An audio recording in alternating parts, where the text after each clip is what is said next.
प्रदूषण एवं तार निराकरण विषय परिवेश प्रदूषण कहले आम जल स्थल वायु इत्यादि आम परिवेश कहता परिवेश विभिन्न प्रकार प्रक्रिया दूषित होता है जमी जनसंख्या वृद्धि अधिक रासायनिक प्रयोग करने द्वारा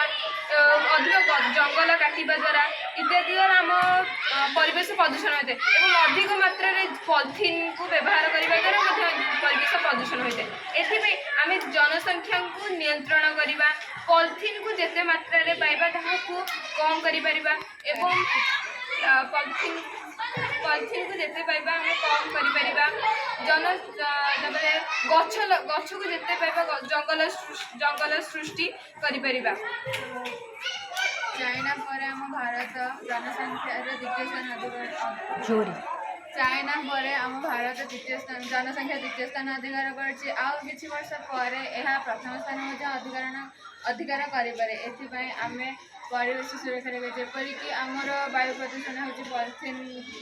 पॉलिथीन और प्लास्टिक को जालिबा द्वारा दूषित वायु जाके आम वायु निश्वास नेवा द्वारा लोक मैंने रोगग्रस्त होती।